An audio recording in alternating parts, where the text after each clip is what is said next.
The millionaire laughed.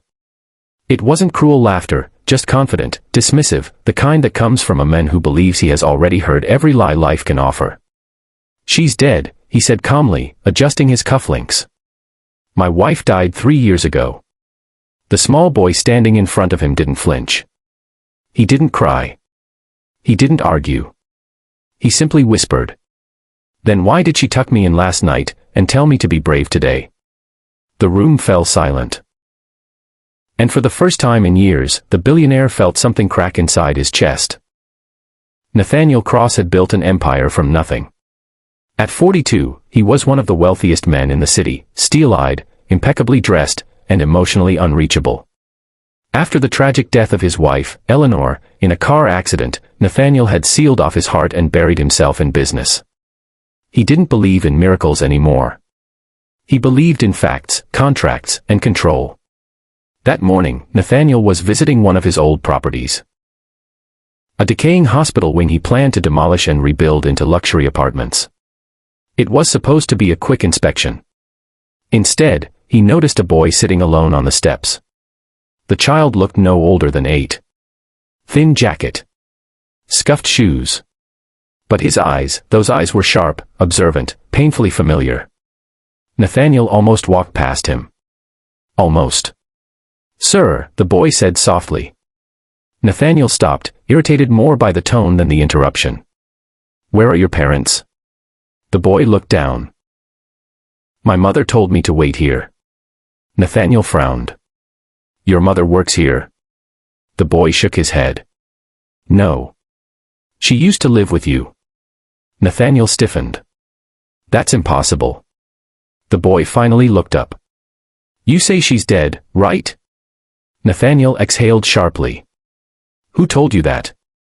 "You did," the boy replied. "Yesterday." Nathaniel laughed, short and humorless. "Listen, kid. My wife died 3 years ago. This isn't funny." The boy stepped closer. His voice trembled, but he didn't back down. "She has the same scar on her wrist. She hums when she's nervous. And she cries when she thinks no one can hear her." Nathaniel's breath caught. Those were things no one else knew. Still, he forced a smile. "Nice try. Someone's filling your head with stories." The boy swallowed hard. "Her name is Eleanor. She says you stopped looking for her." The laughter vanished. Nathaniel ordered security to stay back.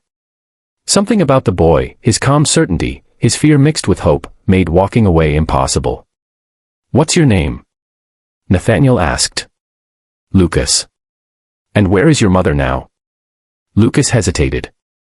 "She told me not to say. She said bad people might still be watching." Nathaniel felt dizzy. 3 years ago, the police ruled Eleanor's death an accident. Burned car. Unidentifiable remains. Closed case.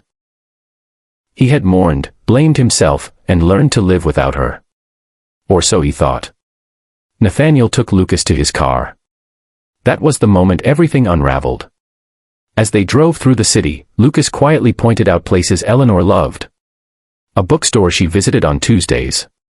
A bakery where she cried when they closed.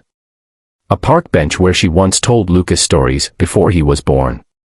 Nathaniel's hands shook on the steering wheel. "How do you know all this?" he whispered. Lucas finally broke. Tears streamed down his face. "Because she's my mom. And she misses you." They stopped at a rundown apartment complex near the edge of town. Inside, behind a locked door, Nathaniel saw her. Thinner. Pale. Alive. Eleanor collapsed into tears when she saw him. The truth spilled out in fragments: corruption, threats, men who wanted Nathaniel's company, a staged death to protect him and the unborn child she had never told him about. Lucas. Nathaniel fell to his knees. He had buried her. While she was fighting to survive. He had stopped searching, while his son grew up believing his father didn't want him. "I thought you were safer without us," Eleanor whispered.